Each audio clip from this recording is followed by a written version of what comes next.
What's up YouTube land, Zeno Gaming back with episode number 12 of my F1 2020 My Team series, and here today we are at the Austrian Grand Prix where we go to the Red Bull Ring in Spielberg. So looking to once again score points, 2 races in a row now we've scored points, good points as well last time out in France with an 8th place finish. So just slowly gaining more points over the course of the season.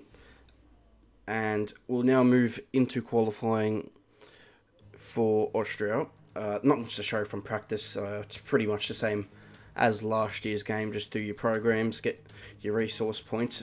Unfortunately, it just is very time consuming doing all those practice programs, but they need to be done to help develop the car. So now, moving on to qualifying, here is our first run in Q1 as we come now through the last two corners. Love these two corners. You can absolutely throw the car in and it just grips if you have the confidence. And there we come across the line for our first timed lap. And in the 104s, as now we're in P12 as we come now around for our second lap here at the end of Q2, but we're actually not improving on our second lap here as we now come across the line, and we're not going to improve on the time. So will we be safe and through to Q2?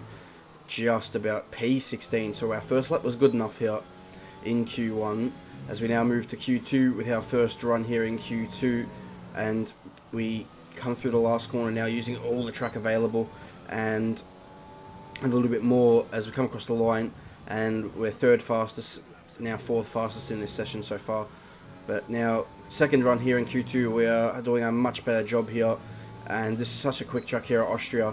But we're currently 16th. This lap puts us well and truly an improvement. But where does that put us? It puts us into 9th place. So 9th place here in Q2, meaning we go through to Q3. So yeah, Stroll out. So is Lando Norris. Ocon out, same as Danny Kvyat in the AlphaTauri.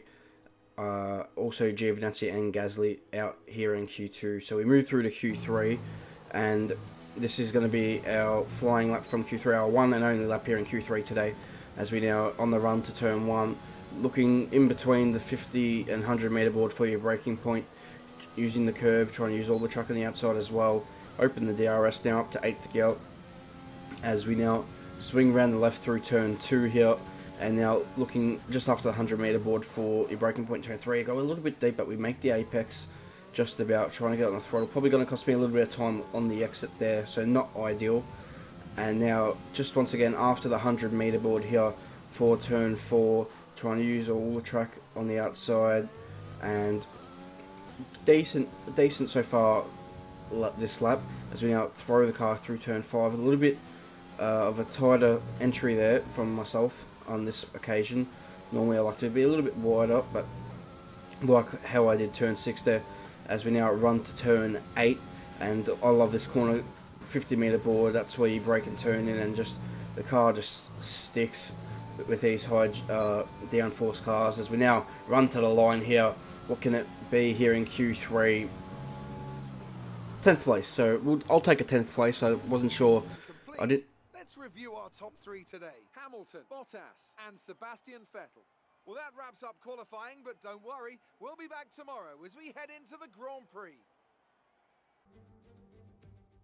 Welcome to the beautiful Syrian mountains for another chapter in the story of the Austrian Grand Prix.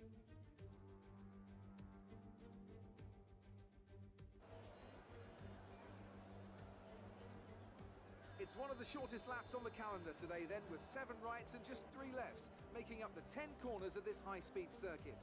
Turn 2 is barely a corner at all. They'll be flat out through there, a left-hand kink into the uphill braking zone of turn 3.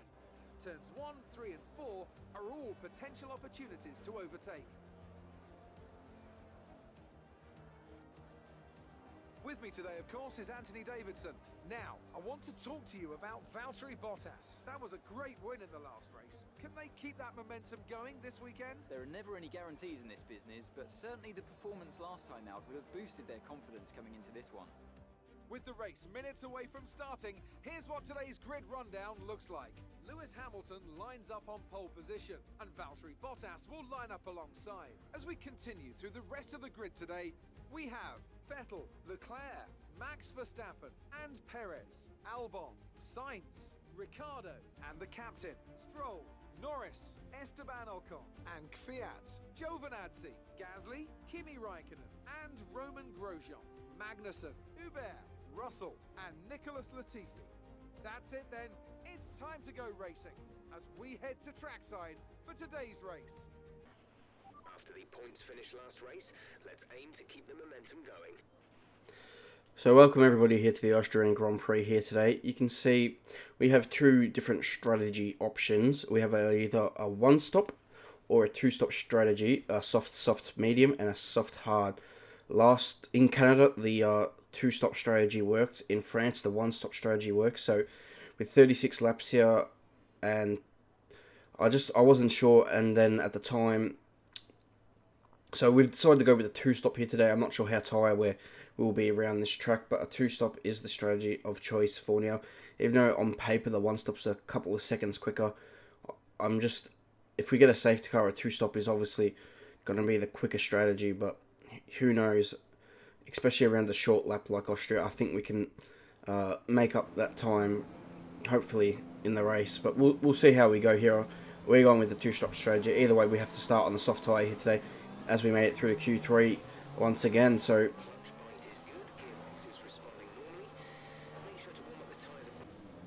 it'd be nice to score some points for the third consecutive race. That's the goal and aim here today, just to finish inside that top 10 and not slide outside that top 10. So anyway, we're gearing up here for the start of the Austrian Grand Prix here at the Red Bull Ring, as now the revs arrives with the red lights coming on. We go through the sequence, and let's go here for the Austrian Grand Prix, and a good launch from myself here, pulling straight away past Daniel Ricciardo. Unfortunately, only a short run to turn one. We almost go into the back of Alex Albon there. Sainz aggressively into 7th place. We're looking to get ourselves into 8th place here, against side by side with Albon. We're picking up a bit of a toe from Sainz, and side by side here, we're going to go deep into the braking zone, and we're going to go past Sainz, almost past Perez, but we don't have the room to do that. But 7th place now here, so a good start. We're now going to defend here into turn 4, but looks like we're able to do that with our straight line speed here. So really good start to make up 3 places here in this opening lap. We haven't got the best exit though out of turn 4, and here comes Carlos Sainz on the outside into turn 6, but we managed to hold him off there. So yeah, as we now come through turn 7 and 8, so good start. Hopefully we can build on it, and we'll see what kind of pace we can show, and hopefully we can keep up with the Perez ahead. I know we probably can't keep up with the Ferrari or Mercedes. We probably can't really realistically keep up with Perez either, but we'll see what we can do. We moved to lap 5, and Perez has been pulling away. He's actually keeping up with the Ferraris ahead, to my surprise. So Perez doing a really good job, and we are actually still under pressure from Carlos Sainz. We haven't really pulled away from him at all, and he's still got Alexander Albon behind him. So yeah, we're just gonna keep going here, and going to come under a little bit of pressure here from Carlos Sainz over the next few laps. He's still behind us here now on the start of lap 8, and we are close to pitting at the end of the next lap, or next couple of laps, sorry. As now Carlos Sainz though with DRS is going to go to the inside. He's got a good run here finally into turn 3, and he's side by side with us. We get a really good exit though. We got onto the power a little bit earlier, and we pull back ahead of Carlos Sainz. He's once again got the DRS. He's in our slipstream. Is he going to have a go into turn 4? It doesn't look like it. So we maintain 7th place for now. And this is really doing wonders for Perez's race. And he's gaining a lot of time over Albon and Sainz. So we're wide, a little bit wide, but that's how I like to turn it. Sainz has hit us. He's hit us off into the gravel. And we've dropped a bunch of positions. We're back down the order now behind Kimi Raikkonen. Here's Ocon as well, trying to get past us. We're now going side by side with the Frenchman into turn 9, and Ocon's pulling ahead. We're going to go very late on the brakes though, and pull back ahead and into, I can't quite tell what position that is actually, so, but we've lost a lot of places, and that's really unfortunate. That's just the line I normally take, and Sainz stuck his nose where it didn't belong, and that meant that we were hit off the track. So a little bit dirty from the Spaniard, in my opinion. But now end of lap 10 here, and we're going to come into the pit lane for another set of soft tyres to hopefully rebound, and we're going to get a nice undercut, but we've lost a lot of time still. It would have been nicer if we were a little bit further up the road to help, but we've lost about a good 5-6 seconds, maybe more. It's really unfortunate, but that's how racing is sometimes. As we now come in for our second set of soft tyres, it's going to drop us right to the back. The two Williams are just coming past now, so you can see how far behind the Williams car is. That's Latifi. Russell still hasn't come through yet, so actually going to be ahead of George Russell, who's not having such a good afternoon in his Williams. So now we've got a lot of work to do. We've caught up to Latifi quite quickly. You can see this is our first flying lap on these tyres, and behind Latifi we're going to set our personal best lap of the Grand Prix, and we're going to DRS him down to turn 1, and then we're going to just go much later on the brakes and take the line here through turn 1, and we take the position away. And now we have Daniel Ricciardo ahead on the hard tyre, as well as Alex Albon, so we're going to be fighting with Ricciardo. And can we make a lunge here in the turn 3? We're not close enough for a dive bomb, just about, but we're getting good time under braking. And can we maybe have a run at him in turn 4? We've got DRS, a good slipstream here, and we're going to pull out from alongside Daniel Ricciardo and go deep under brakes. We go right around the outside, maybe a little bit of contact in the mid corner there, and right around the outside we pull off the move with the better and more grippier soft compound tyre.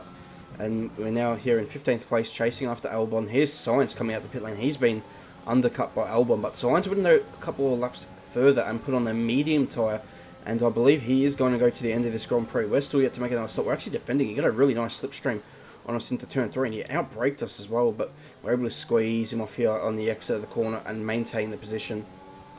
So we're now chasing after Alexander Albon. We'll see if we can keep up with him, and Sainz is now having to defend off from Ricciardo. Moving to lap 21, we couldn't catch Albon, and we couldn't pull away from Sainz once again in this Grand Prix, so this strategy really isn't working out. We're now coming in for the medium tyres, and we're not as far ahead as we need to be. We're going to have to storm home in this Grand Prix.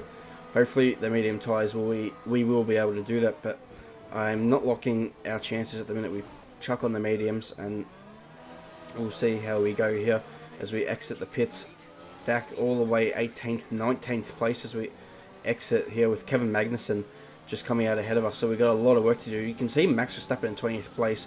I'm not sure what's happened to him this Grand Prix. I'm not sure. He's done 2 stops as well, but he's really been struggling.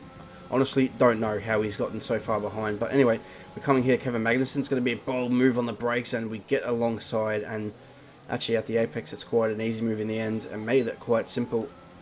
But a great move there to move ourselves ahead of Magnussen, as we're now chasing Hubert and Grosjean, as we have a lot more grip than these guys on fresher tyres and better tyre compounds. So we're very close to the back of our teammate here, coming out of the turn 1, and now we're going to pull alongside here, and we're pulling past him, and now we're just going to be a lot more confident on the brakes, outbrake our teammate, get past around the outside, and a good exit here as well compared to Grosjean. And now we've got DRS once again on the run to turn 4, so we're going to be close enough to make a move. I'm going to look to the inside here, going to go very late on the brakes, a little bit of a lock up on the front tyre. Grosjean's going to get the over and under on us here, and he's going to the inside. I'm going to squeeze him as much as we can, but Grosjean's got a great run here to turn 6, but we are able to get back past on the inside line with a better tyre. And now next up is Giovinazzi. He's a fair way ahead, and now lap 26 here in this Grand Prix. We're slowly closing on Giovinazzi. We've got yellow flags up ahead though, and it's for Pierre Gasly in the Toro Rosso. Pierre Gasly is out of the Grand Prix. So there was a VSC. After that though, we started closing on Giovinazzi. Giovinazzi got past Kvyat, so now we're chasing down Daniel Kvyat for 14th place here, and Giovinazzi for 13th place. So we open up the DRS here, and right in his slipstream, and he's going to go defensive to the. We're going to go to the outside. We're going to try and outbrake him. He's on the harder compound tyre. We're on the mediums, and we get that move done. So good move there. Now we're going to chase after Antonio Giovinazzi for 13th place here in the Austrian Grand Prix. We need 12th place for our sponsor objective which is really important as it brings us extra money. Where Ocon is only a couple of car lengths, a couple of seconds up the road. If we can get past Giovinazzi here on the throttle, but we're not.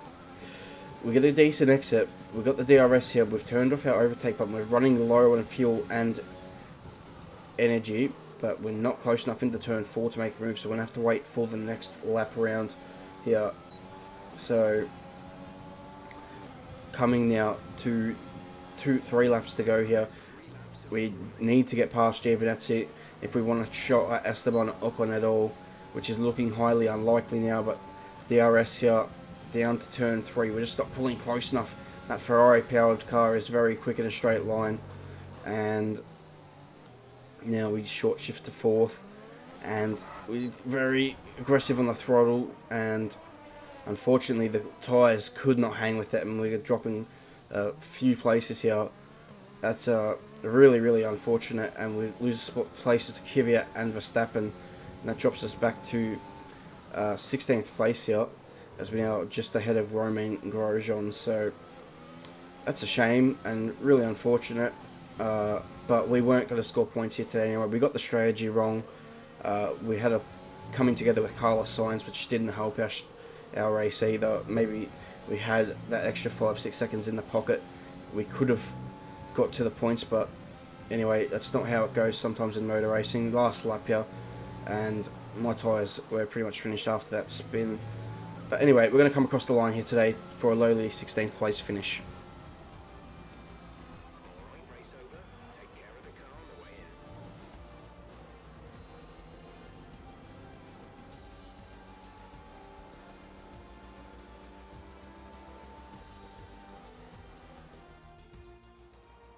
That's it then for another spectacular Grand Prix here at Austria, and a truly magnificent drive to hang on and take the win.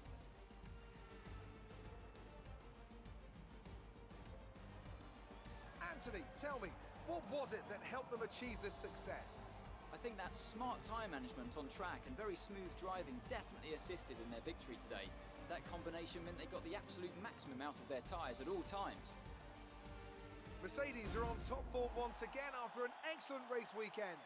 It's great to see them up on that podium once again.